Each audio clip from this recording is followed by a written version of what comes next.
बिस्मिल्लाहिर्रहमानिर्रहीम। अस्सलाम वालेकुम। वेलकम बैक टू स्पेशल खाने। आज मैं आप सबके साथ बेकरी स्टाइल क्रिस्पी खस्ता ढेरों लेयर्स वाली पफ पैटीज की रेसिपी शेयर करूंगी, जिनमें हम आलू और चिकन की स्टफिंग डालेंगे। इन्हें हम बगैर ओवन और बगैर बेक किए परफेक्ट बेकरी स्टाइल बनाकर तैयार करेंगे। यकीन माने, खाने वाले खाकर ये गैस ही नहीं कर पाएंगे कि इन्हें आपने घर में तैयार किया है या फिर आपने इन्हें बेकरी से मंगवाया है। फाइनल रिजल्ट देखकर आपका दिल खुश हो जाएगा। आज की ये मेरी वीडियो देखने के बाद आप पफ पैटीज बनाने के इतने माहिर हो जाएंगे कि फिर आपको कभी बेकरी से खरीदने की ज़रूरत नहीं पड़ेगी। पैटीज को बनाने के लिए सबसे पहले हमने डो को तैयार करना है, जिसके लिए यहाँ पर मैंने 2 कप मैदा ले लिया है, यानी कि plane flower. Half tea spoon salt को शामिल कर लेंगे। अब यहाँ पर मेरे पास है कुकिंग ऑयल, ये हमें चाहिए 3 टेबल स्पून।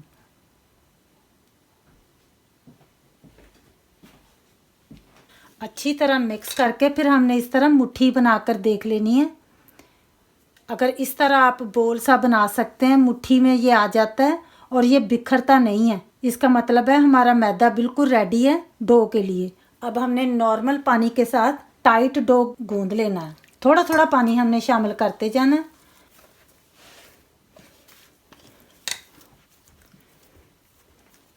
अच्छी तरह हमने गूंदना है। आटा हमने गूंद लिया है। इसकी राइट कंसिस्टेंसी भी मैं आपको दिखा देती हूँ। देखिए, इस तरह का होना चाहिए। अब हमने 10 मिनट के लिए डो को रेस्ट देने के लिए रख देना है। कवर कर लेंगे। जितनी देर डो को रेस्ट आता है तो हम इसकी स्टफिंग तैयार कर लेते हैं। स्टफिंग को तैयार करने के लिए यहाँ पर मैंने फ्राइंग पैन ले लिया है। फ्लेम को मैंने लो से मीडियम पर ऑन कर लिया है। सबसे पहले मैं शामिल करूँगी 3 टेबल स्पून कुकिंग ऑयल के। स्टफिंग के लिए हमने बहुत ज़्यादा ऑयल नहीं शामिल करना। जब ऑयल थोड़ा सा गर्म हो जाए तो इसके अंदर मैं शामिल करूँगी 1.5 टीस्पून गार्लिक और जिंजर की पेस्ट। गार्लिक जिंजर की पेस्ट को हमने थोड़ा सा फ्राई करना है ताकि इसमें से कच्चापन चला जाए। जब गार्लिक जिंजर में से अच्छी सी खुशबू आने लगे तो हम शामिल कर लेंगे हाफ टी स्पून साबुत ज़ीरा। इसको भी हमने थोड़ा सा गार्लिक जिंजर के साथ ही फ्राई कर लेना है। और अब यहाँ पर मेरे पास एक छोटे साइज़ का अनियन था, जिसको मैंने बारीक सा काटा हुआ है। इसको हमने शामिल कर लेना। जब अनियन थोड़ा सा सॉफ्ट हो जाए और लाइट गोल्डन ब्राउन हो जाए तो यहाँ पर मेरे पास है तकरीबन 1 कप श्रेडेड चिकन। ये हमने शामिल कर लेना है। थोड़ा सा मेरे पास पीस चिकन का था, उसको मैंने थोड़ा सा पानी डालकर बस बॉईल किया हुआ है और कोई भी चीज़ मैंने इसके अंदर ऐड नहीं की थी। अब हमने श्रेडेड चिकन को भी भून लेना है। भूनने के दरमियान ही हमने कुछ ड्राई मसाला जात ऐड करने हैं, जिनमें यहाँ पर मेरे पास है सॉल्ट। ये मैं ले रही हूँ 1 टीस्पून से थोड़ा सा कम। आपने अपने टेस्ट के हिसाब से सॉल्ट डालना है। और साथ ही मैं half teaspoon normal chilli powder को ऐड करूँगी और हाफ टी स्पून ही चिली फ्लेक्स का भी हम डालेंगे। 1/4 टीस्पून हल्दी भी शामिल कर लेंगे। भूनते जाएंगे। यहाँ पर मैंने एक हरी मिर्च भी ले ली थी, इसको भी मैंने बारीक सा काट लिया। इसको भी हमने शामिल कर लेना। मज़ेदार सी हमने अपनी पैटीज़ के लिए स्टफिंग तैयार करनी है। अब भूनने के दरमियान ही यहाँ पर हाफ टी स्पून मैंने गरम मसाले का भी ले लिया। मैंने यहाँ पर 2 आलू ले लिए थे मीडियम साइज़ के। इनको मैंने बॉईल कर लिया था। बॉईल करने के बाद जब ये ठंडे हो गए तो फिर मैंने इस तरह ग्रेट कर लिया था इनको। आप हाथ के साथ भी इस तरह मैश कर सकते हैं, लेकिन ग्रेट करने से ना फिर बड़े बड़े लम्प्स नहीं रहते। बड़े लम्प्स पेस्ट्री के अंदर फिर अच्छे नहीं लगते। अच्छी तरह हमने स्टफिंग को इस तरह मिक्स करते जाना और भूनते जाना। स्टफिंग में मज़ेदार सा फ्लेवर आए तो उसके लिए यहाँ पर हमने थोड़ा सा लेमन जूस भी स्क्वीज़ कर लेना है, तकरीबन 1 टीस्पून के करीब। इसके साथ फिर हमारी स्टफिंग बहुत ही मज़ेदार लगती है, चटपटी करारी बन जाती है। स्टफिंग हमारी रेडी हो गई है। एंड पर मैं थोड़ा सा हरा धनिया शामिल कर दूंगी, जिसको मैंने वॉश करके काट के रखा हुआ था। अब हमने फ्लेम को कर लेना है ऑफ और हमने स्टफिंग को किसी बोल के अंदर निकाल लेना है ताकि ये ठंडी हो जाए। अब यहाँ पर मैंने एक बोल ले लिया। अब हमने पैटीज़ के अंदर जो लेयर्स डालनी है उसके लिए एक पेस्ट तैयार करनी है। तो उसके लिए यहाँ पर मैं ले रही हूँ हाफ कप कुकिंग ऑयल और इसके अंदर मैं शामिल करूँगी मैदा। 3 टेबल स्पून मैंने लिए और 3 टेबल स्पून ही मैंने कॉर्नफ्लावर भी ले लिया है। अब हमने मिक्स कर लेना और इसकी हमने एक थिक सी पेस्ट तैयार कर लेनी है। आम लफ्ज़ों में इसे साटा भी कहते हैं। हमने पेस्ट को लम्प्स फ्री कर लेना है, ज़रा भी इसके अंदर ना लम्प्स नहीं होने चाहिए। देखें इस तरह की इसकी कंसिस्टेंसी है, बिल्कुल जैसे हनी होती है इस तरह की। अब हमने इसको साइड पर रख लेना। अब डो को भी रेस्ट आ चुका है। डो को हमने इस तरह सरफेस पर रख लेना है। डो को सरफेस पर रखने के बाद थोड़ा सा हमने मसल लेना है, इसको यकजान कर लेना है, रोल कर लेना हाथों से। हम इसके 7 पेड़े बना लेंगे, छोटे छोटे पेड़े बनाएंगे, बहुत ज़्यादा बड़े पेड़े भी नहीं बनाने हमने। मैंने डो को 7 हिस्सों में डिवाइड कर लिया। अब हम एक एक उठाते जाएंगे पीस और इसका पेड़ा बनाते जाएंगे। इनको हमने इस तरह प्लेट में निकाल लेना। एक पेड़ा हमने रख लेना जिसको हमने अभी बेलना है। इस तरह हमने थोड़ा सा ड्राई मैदा स्प्रिंकल कर लेना और हमने पेड़े को बेल लेना। इस तरह हमने पतली रोटी बेल लेनी है। देखें इस तरह की होनी चाहिए। रोटी को हमने मोटा नहीं बेलना। 7 की 7 रोटियां हमने इसी तरह तैयार कर लेनी है। अब मैंने सारी रोटियां बेल कर रेडी कर ली हैं।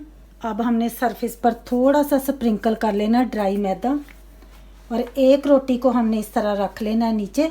फिर ये जो हमने पेस्ट तैयार की है इसको एक दफ़ा फिर से हमने मिक्स कर लेना और इसमें से हमने 1 टेबल स्पून ले लेना और इस तरह हमने रोटी को ऊपर लगा लेना। हाथ के साथ मिक्स कर लेंगे। आप चाहें तो आप ब्रश के साथ भी लगा सकते हैं, लेकिन हाथ ईजी रहता है। और थोड़ा सा हमने ड्राई मैदा भी ऊपर स्प्रिंकल कर लेना है। हाथ के साथ हल्का सा हमने इस तरह मिक्स कर लेना। अब हम इस रोटी के ऊपर ये दूसरी वाली रोटी रख लेंगे और इसके ऊपर भी हमने पेस्ट लगा लेनी है। मिक्स कर लेंगे। हमने मैदा स्प्रिंकल कर लेना टॉप पर। इसी तरह हमने तीसरी रोटी रख लेनी है। 1 बाय 1 हमने सारी 7 रोटियां इसी तरह रेडी करनी है। सारी ही रोटियां मैंने इसी तरह पेस्ट लगाकर 1 बाय 1 करके रेडी कर ली हैं। अब हमने इसको बेल लेना है।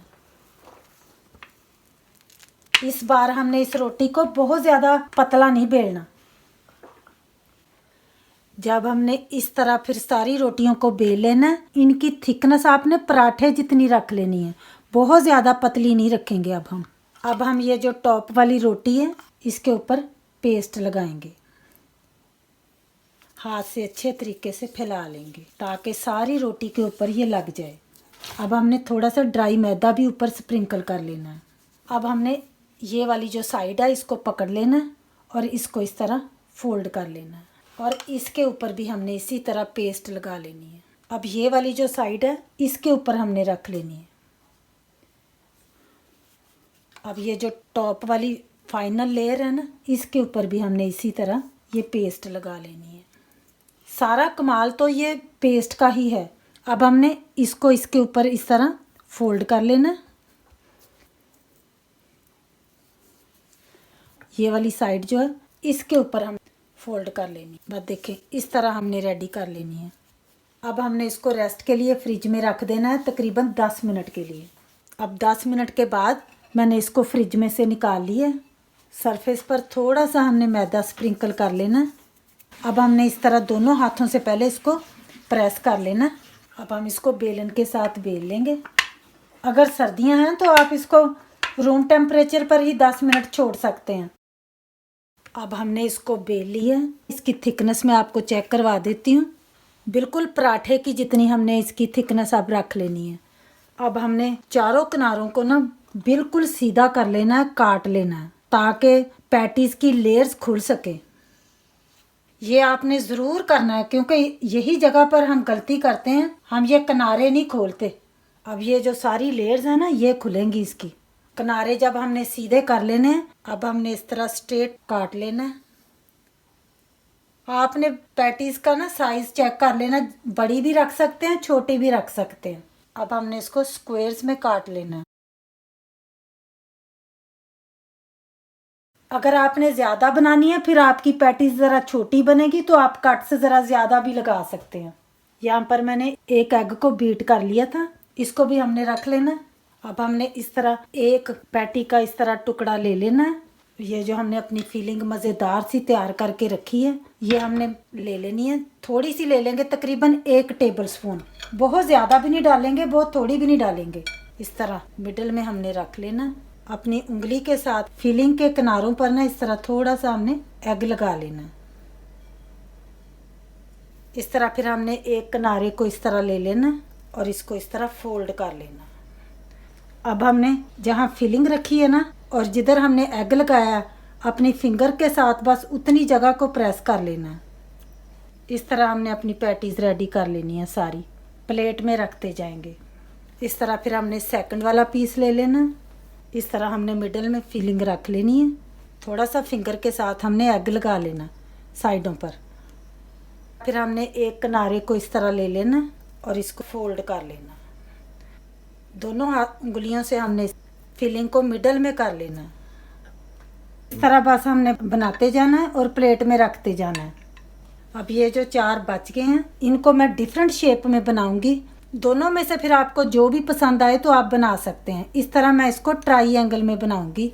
इसको भी हमने इस तरह पहले फिंगर के साथ दोनों साइडों से प्रेस कर लेना। यही साइड जिधर हमने फिलिंग रखी है ना, उसी जगह को हमने प्रेस करना है।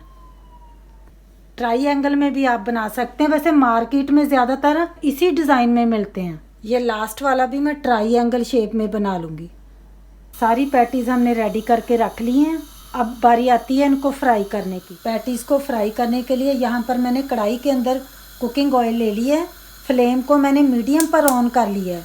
जब ऑयल गर्म हो जाए तो हमने पैटीज़ को फ्राई करने के लिए डाल लेना है। ख्याल रहे कि हमने बहुत ज़्यादा हाई फ्लेम पर नहीं इनको फ्राई करना, नहीं तो ये ऊपर से पक जाएंगी, क्रिस्पी हो जाएंगी, अंदर से कच्ची रह जाएंगी।